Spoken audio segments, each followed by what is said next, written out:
The Paternal Metaphor IV, Part 2 of 4. But let's leave where this leads to one side. I simply want to show you that, in the face of this, there is another way of thinking that could be put forward. To begin with, is it as clear as all that one can call what is produced at a hallucinatory level satisfaction pure and simple? Meaning, in the different registers where we can in some way embody this fundamental theory of the subject's hallucinatory satisfaction of primordial need at the level of the primary process. In relation to this, I have highlighted the problem on several occasions. It is said, look at the dream, and we are always brought back to the child's dream. It's Freud himself who indicates to us, in relation to this, the way forward from the perspective of what he had discovered, i.e., in indicating to us the fundamental aspect of desire in the dream. He went as far as to give us, purely and simply, the example of the child's dream as a kind of hallucinatory satisfaction. From there on, everyone knows that the floodgates quickly opened.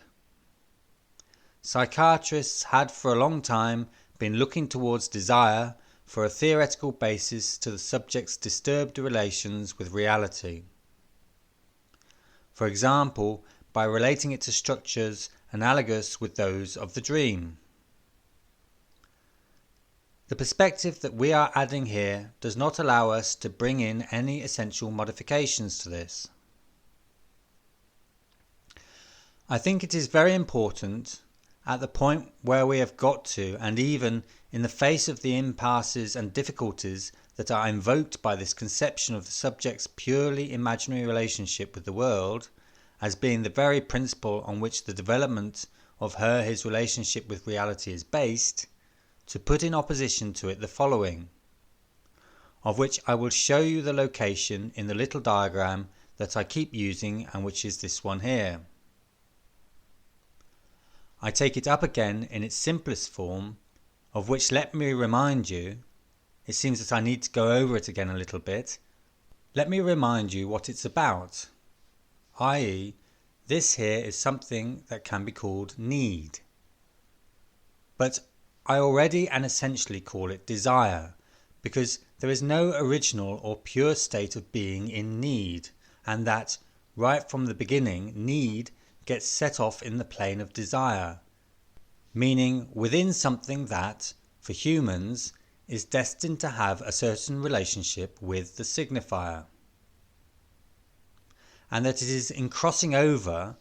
by this desiring intention or discourse, crossing over of what is posited for the subject as the signifying chain,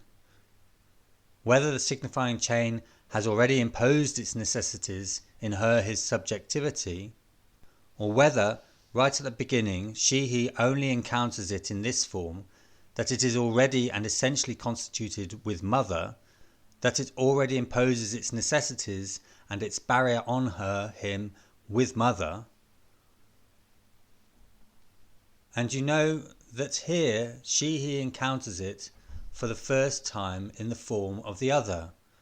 and that it leads to this barrier in the form of the message in relation to which, in this diagram, naturally it is only a question of seeing the projection of it, and in relation to which this pleasure principle can be located in this diagram, i.e., this something that, in certain cases, in certain circumstances, shows a primitive trait in the form of the so-called most primitive dream, equally the most confusing, the one that can be seen with a dog. Now and again a dog can be seen, when it is asleep, to move its legs, hence it must be dreaming, and perhaps it gets a hallucinatory satisfaction of its desire. How can we conceptualize them?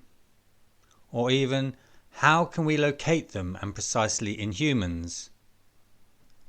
Let me propose this, so that it at least exists as a possible limit in your minds, and so that when the occasion demands, you will realize that it can be applied in a more satisfactory way. That which is a hallucinatory response to need is not the emergence of a fantastical reality as a result of the circuits inaugurated by the imperative of the need.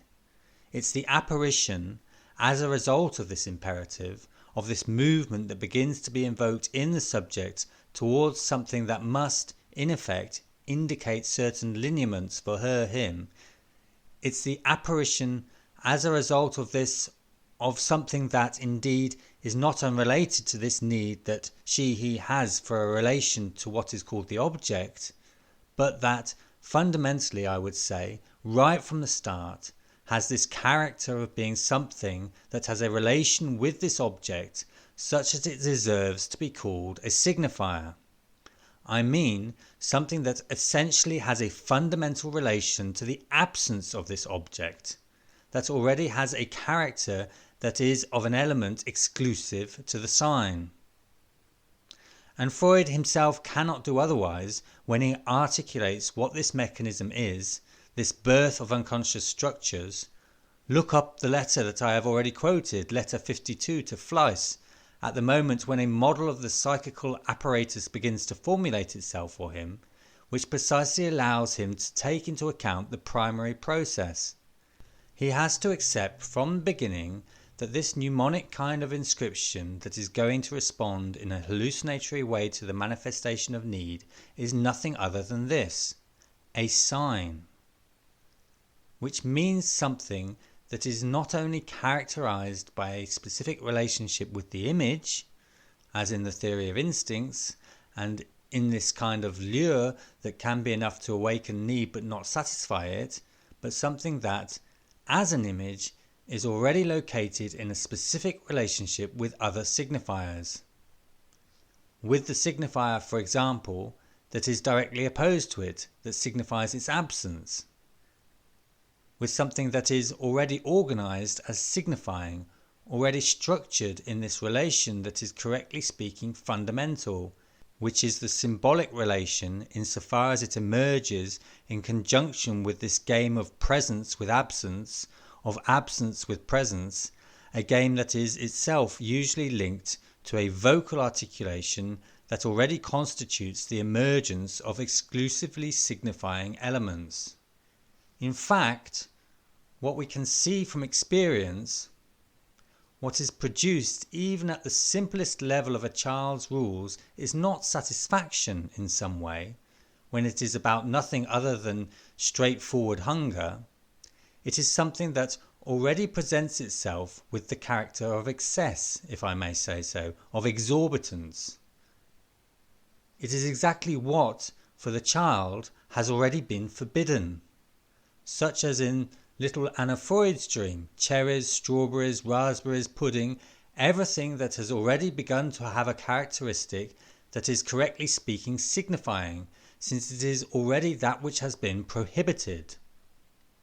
and not simply that which responds to a need, the need for all and any kind of satisfaction of hunger,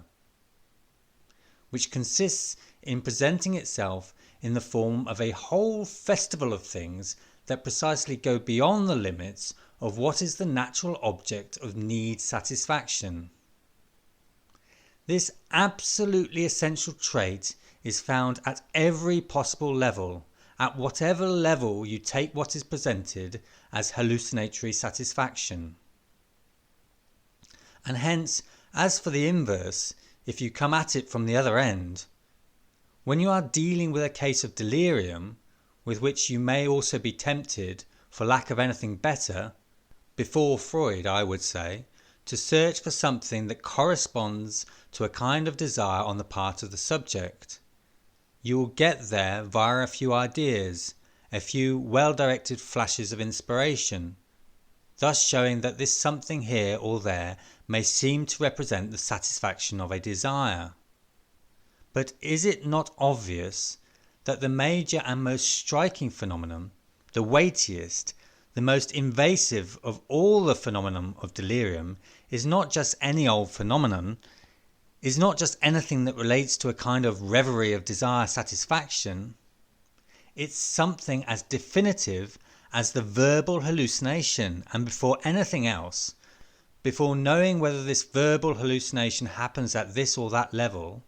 if there is for the subject something like a kind of internal reflection in the form of a psychomotor hallucination, which is extremely important to notice,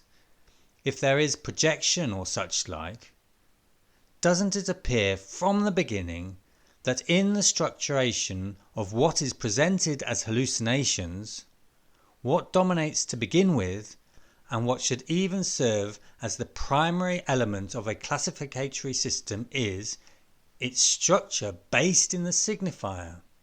that these are phenomena structured at the level of the signifier, that the very organization of these hallucinations cannot, even for an instant, be thought of without seeing that the first thing to take into account with this phenomenon is that it's a signifying phenomenon. Hence, here is something that must always remind us that if it is true that the characterization of what can be called the pleasure principle can be broached from this angle, i.e., the fundamentally unreal satisfaction of desire, the differentiation, the characteristic that hallucinatory satisfaction of the desire exists, it's that it is absolutely primary that it proposes itself in the domain of the signifier, and that it implies as such a certain locus of the other, which is not, by the way, necessarily an other, but a certain locus of the other, insofar as it is necessitated by the position of this agency of the signifier. You will notice that from such a perspective, the one presented in the little schema here, it is hence there that you can see this kind of external part at the end of the circuit coming into play, which is constituted by the part on the right hand side of the schema, i.e. need, which is something here that is manifested in the form of a kind of end or tail of the signifying chain, something that indeed only exists at the edge, and where, however, you will always meet with, every time that something comes into this level here of the schema, the characteristic of pleasure as being attached to it. If joking leads to a form of pleasure, it is precisely insofar as joking makes it necessary that something comes to being at the level of the other, which has this kind of goal, virtual goal, towards a kind of beyond of what makes sense, and which, however, is something that carries within itself a certain satisfaction. If hence it's in this external part of the circuit that the pleasure principle can be schematized in some way, it's in this part here that the reality principle is. It can't be conceived in any other way, for those that are human subjects, insofar as we have to deal with them in our experience, in our clinical practice. There is no other possible way of apprehending or defining the reality principle for the human subject, as he has to enter into it at the level of the secondary process, insofar as the signifier at the beginning of his chain effectively comes into play in the human real as an original reality. There is language, it speaks all over the world, and as a result of that there is a whole series of things, of objects that are signified, that absolutely would not be otherwise. I mean, if there was not in play, if there was not in the world, the signifier. And the insertion of the subject into whatever reality there is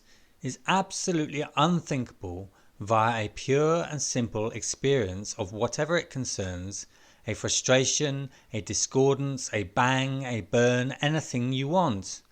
There is no step-by-step spelling out of an Umwelt for man that could be explored thus in an immediate and, as one might say, tentative enough way, except that for animals instinct comes to their rescue. Thank God, because if animals had to reconstruct the world, it would take them more than a lifetime to do it. So why would you want man, who has very poorly adapted instincts, to have this experience of the world, of, in some way, having to make it up with their own hands? The fact that there is the signifier is absolutely essential, and as the principal bridge to her his experience of reality, it even nearly becomes reduced to a banality, an infantilization to say it at this level. All the same, it intervenes via the voice. It is manifested very naturally from the teaching he receives, from whoever teaches him to speak like an adult. But the important margin that Freud conquers in relation to this element of experience is this: that from the beginning and already, even before an apprenticeship to language has been elaborated upon, at the level of the motor response, at the auditive level, and at the level of understanding what one tells him, there is already, right from the beginning, right from his first relations with the object, right from his first relationship with the maternal object,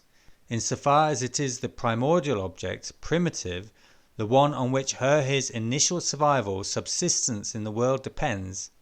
this object is already inserted as such into the process of symbolization, already plays a role that inserts into the world the existence of the signifier, and at an ultra precocious stage.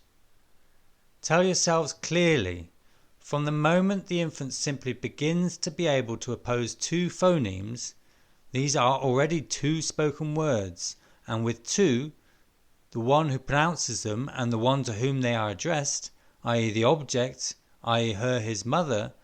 there is already enough in these four elements to contain, virtually within itself, the whole combinatory system from which the organization of the signifier is going to emerge.